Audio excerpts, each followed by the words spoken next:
Donc quand Rabbeinu il dit de l'écouter Moharan, en fait, Rabbeinu il veut enseigner quelque chose, mais il n'est pas en train de t'enseigner quelque chose où il va te dire, voilà, regarde, tu sais, je vais t'expliquer quelque chose, comme ça tu vas faire des efforts, tu vas changer. C'est pas la méthode de Rabbeinu du tout.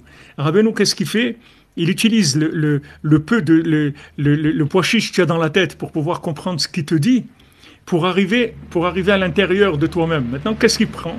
Il prend un habit classique. Il s'habille en classique. Il prend pas un habit de sa Torah, parce que sa Torah, il peut pas l'habiller dans un habit de Torah.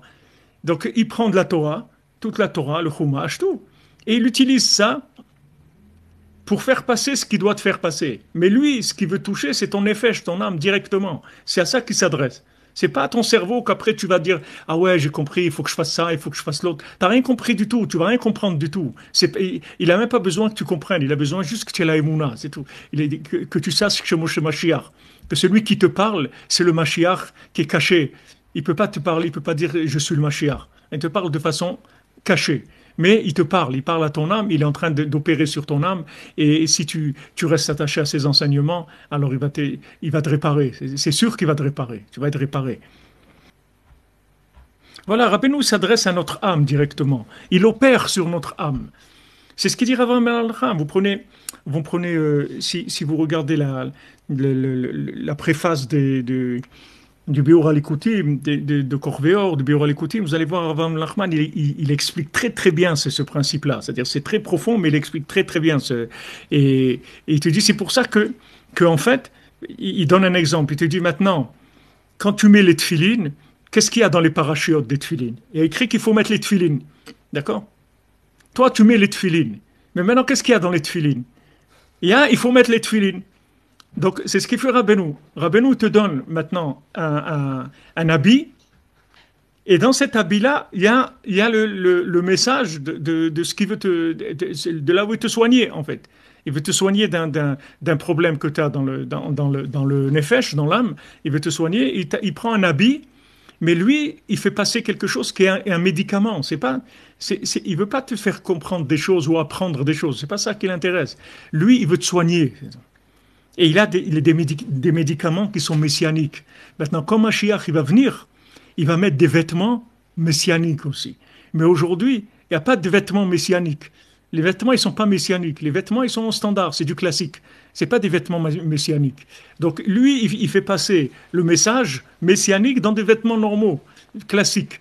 Mais quand Mashiach viendra, le vêtement, il va être adapté. Alors, tout le monde va dire « Waouh, c'est ça, alors c'était ça, la Torah, un truc, c'est ça, c'est un truc. » Comme ils disent les Breslevers, comme disait Rav Shmuel Horowitz, comme disait Rav Israël Ber au dessert, il y aura des yeshivot entières qui vont étudier que les Sipurim Maasiot, l'écouter Moharan et tout, parce que ça va être révélé.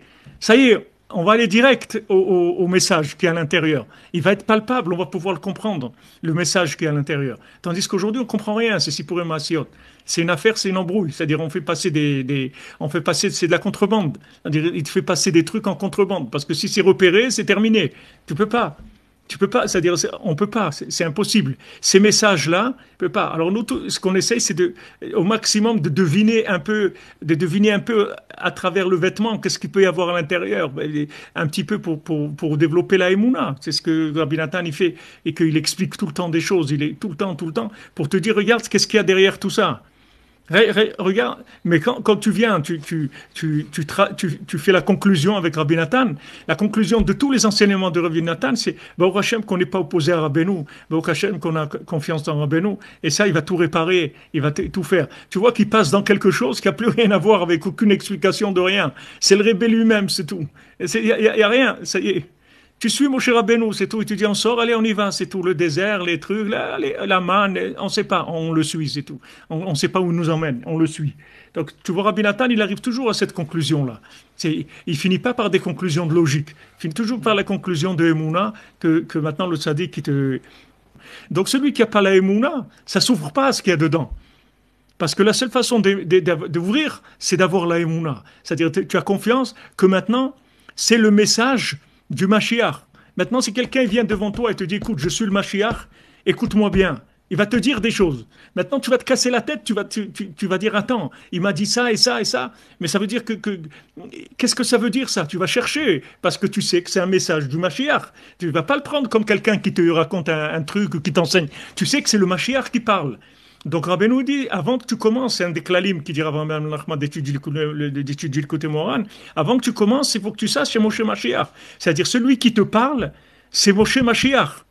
Donc fais attention à ce qu'il dit, parce que c'est le Moshe Mashiach qui parle. Donc maintenant, quand tu vas avoir cette confiance-là, cette considération du texte, tu vas voir que le texte qui va s'ouvrir, tu vois que derrière ce texte-là, il va s'ouvrir. Il va y avoir des messages qui te sont adaptés à toi aujourd'hui, ce que tu as besoin aujourd'hui, les questions que tu te poses et tout, alors que dans le vêtement du texte, tu le vois pas. Ça, et ça s'ouvre et ça te donne des réponses et ça t'aide, etc. Parce que Moshe Mashiach, il te parle à travers le texte. Mais le texte, c'est un emballage, c'est tout. Il faut l'étudier parce que ça passe par là. Mais il ne faut pas s'arrêter à la forme du texte, parce que la forme du texte, elle va au maximum tu vas voir que c'est beau. Des fois, Rabbeinu fait des montages, uniquement, tu vois comment Rabbeinu brasse toutes des notions dans la Torah. C'est incroyable la richesse qu'il y a. Des fois, dans 2 pages, il te passe des choses extraordinaires. Mais ça, juste au niveau Torah. Mais il faut toujours savoir que c'est pas ça qu'il veut te dire.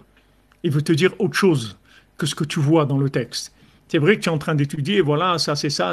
Okay. Mais sache que derrière ça, il y a un message qui est personnel pour toi et qui est un traitement sur mesure pour ta maladie, pour les problèmes que tu as.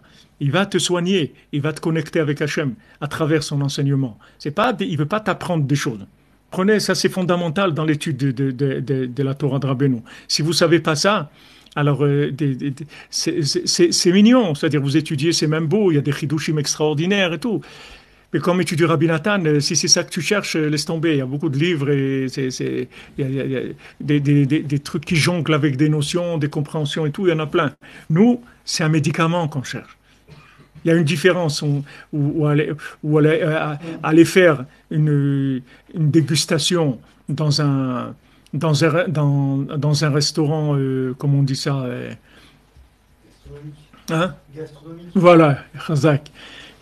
Une dégustation dans un restaurant gastronomique et rentrer en réanimation, c'est pas la même chose. Tu comprends? C'est-à-dire ce qu'on va te donner, c'est pas la même chose. Ça peut ressembler, c'est liquide aussi, ça peut la couleur, mais c'est pas du tout. On n'est pas dans le même endroit, du tout. On n'a pas la même intention, du tout. On n'est pas en train de faire de la dégustation gastronomique parce que ça fait longtemps qu'on a compris que c'est pas avec ça qu'on va s'en sortir. On a essayé, c'est pas avec ça qu'on va s'en sortir. Alors on rentre en réanimation et voilà, on cherche le flux, on cherche le souffle du tzaddik à travers son enseignement parce qu'on sait que c'est avec ça qu'on va guérir.